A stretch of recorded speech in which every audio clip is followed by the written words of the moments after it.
ओम श्री परमात्मने नमः। 12वें अध्याय में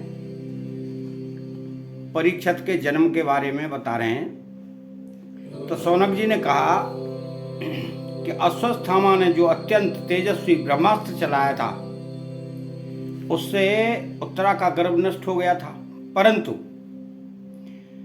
भगवान ने उसे पुनः जीवित कर दिया। उस गर्भ से पैदा हुए महाज्ञानी महात्मा परीक्षित के, जिन्हें सुखदेव जी ने ज्ञानोपदेश दिया था, जन्म कर्म मृत्यु और उसके बाद जो गति उन्हें प्राप्त हुई वह सब यदि आप ठीक समझें तो कहें। हम लोग बड़ी श्रद्धा के साथ सुनना चाहते हैं। सूत जी ने कहा कि धर्मराज युधिष्ठिर अपनी प्रजा को प्रसन्न रखते हुए पिता के समान उसका पालन करने लगे। भगवान श्री कृष्ण के चरण कमलों के सेवन से वे समस्त भोगों से निष्प्रय हो गए थे। शौनकादि ऋषियों, उनके पास अतुल संपत्ति थी। उन्होंने बड़े बड़े यज्ञ किए थे तथा उनके फलस्वरूप श्रेष्ठ लोगों का अधिकार प्राप्त किया था। उनकी रानियां और भाई अनुकूल थे। सारी पृथ्वी उनकी थी। वे जम्मू द्वीप के स्वामी थे और उनकी कीर्ति स्वर्ग तक फैली हुई थी। उनके पास भोग की ऐसी सामग्री थी जिसके लिए देवता लोग भी लालायित रहते थे, परंतु जैसे भूखे मनुष्य को भोजन के अतिरिक्त दूसरे पदार्थ नहीं सुहाते, वैसे ही उन्हें भगवान के सिवा दूसरी कोई वस्तु सुख नहीं देती थी। शौनक जी, उत्तरा के गर्भ में स्थित वह वीर शिशु परीक्षित जब अश्वत्थामा के ब्रह्मास्त्र के तेज से जलने लगा, तब उसने देखा कि उसकी आंखों के सामने एक ज्योतिर्मय पुरुष है। वो देखने में तो अंगूठे भर का है, परंतु उसका स्वरूप बहुत ही निर्मल है। अत्यंत सुंदर श्याम शरीर है। बिजली के समान चमकता हुआ पीतांबर धारण किए हुए है। सिर पर सोने का मुकुट झिलमिला रहा है। उस निर्विकार पुरुष के बड़ी ही सुंदर लंबी लंबी 4 भुजाएं हैं। कानों में तपाए हुए स्वर्ण के सुंदर कुंडल हैं। आंखों में लालिमा है।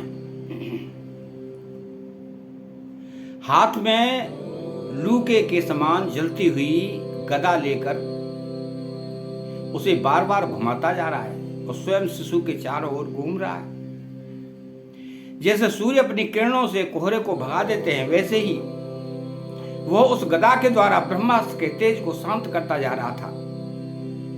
उस पुरुष को अपने समीप देखकर वह गर्भस्थ शिशु सोचने लगा कि यह कौन है। इस प्रकार उस 10 मास के गर्भस्थ शिशु के सामने ही धर्मरक्षक अप्रमेय भगवान श्री कृष्ण ब्रह्मास्त्र के तेज को शांत करके वहीं अंतर्ध्यान हो गए। तदनंतर अनुकूल ग्रहों के उदय से युक्त समस्त सद्गुणों को विकसित करने वाले शुभ समय में पांडु के वंशधर परीक्षित का जन्म हुआ। जन्म के समय ही वह बालक इतना तेजस्वी दिख रहा था कि मानो स्वयं पांडु के ही फिर से जन्म लिया हो। पौत्र के जन्म की बात सुनकर राजा युधिष्ठिर मन में बहुत प्रसन्न हुए। उन्होंने धौम्य, कृपाचार्य आदि ब्राह्मणों से मंगल वाचन और जातकर्म संस्कार करवाए। महाराज युधिष्ठिर दान के योग्य समय को जानते थे। उन्होंने प्रजातीर्थ नामक काल में, अर्थात नाम काटने के पहले ही, ब्राह्मणों को सुवर्ण, गौएं, पृथ्वी, गांव, उत्तम जाति के हाथी घोड़े और उत्तम अन्न का दान दिया। ब्राह्मणों ने संतुष्ट होकर अत्यंत विनयी युधिष्ठिर से कहा कि पुरुवंश शिरोमणि, काल की दुर्निवार गति से यह पवित्र पुरुवंश मिटता ही चाहता था, परंतु तुम लोगों पर कृपा करने के लिए भगवान विष्णु ने यह बालक देकर इसकी रक्षा कर दी। इसीलिए इसका नाम विष्णु रात होगा। निसंदेह यह बालक संसार में बड़ा तेजस्वी, भगवान का परम भक्त और महापुरुष होगा। युधिष्ठिर ने कहा,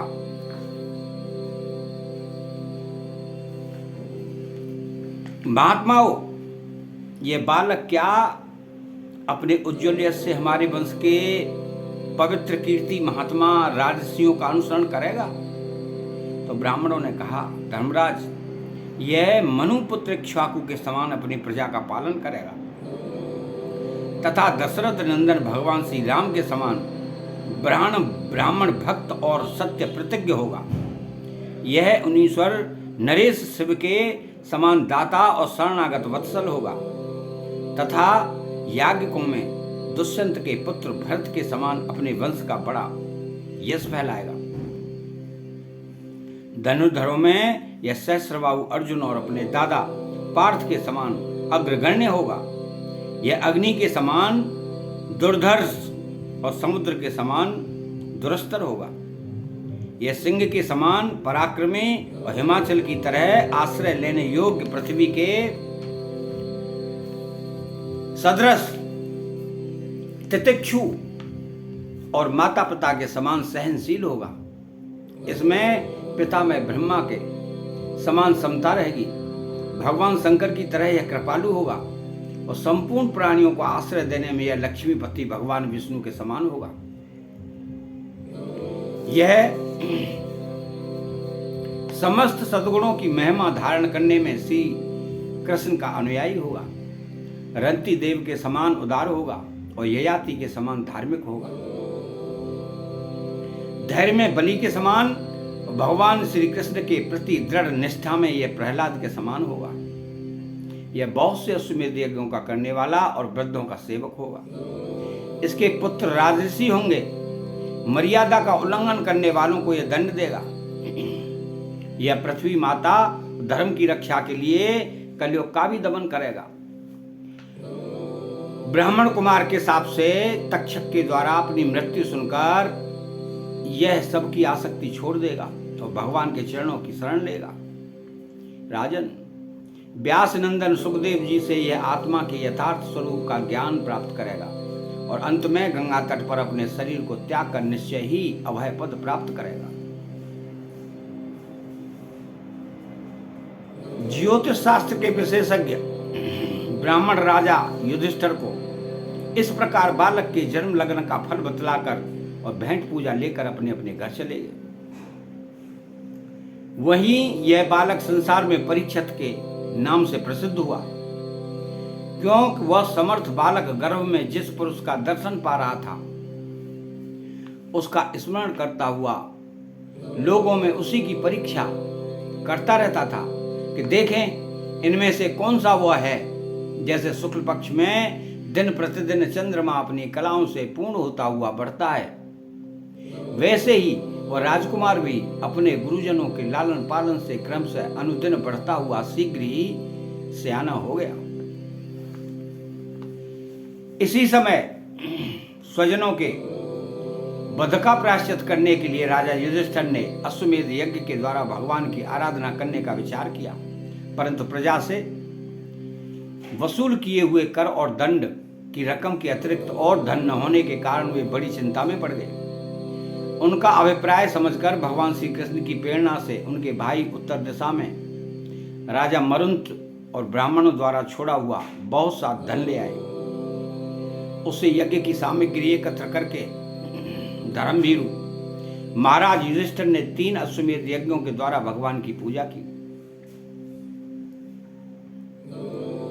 युधिष्ठिर के निमंत्रण से पधारे हुए भगवान ब्राह्मणों द्वारा उनका यज्ञ संपन्न कराकर अपने सुहृद पांडवों की प्रसन्नता के लिए कई महीनों तक वहीं रहे। सौनक जी उसके बाद भाइयों सहित राजा युधिष्ठिर और द्रौपदी से अनुमति लेकर अर्जुन के साथ यदुवंशियों से घिरे हुए भगवान श्री कृष्ण ने द्वारका के लिए प्रस्थान किया। अतः 12वां अध्याय यहीं समाप्त होता है। चैनल को सब्सक्राइब करें, बेल आइकन घंटी को दबाएं और कमेंट्स में राधे कृष्णा लिखें। बोलो जय श्री कृष्णा।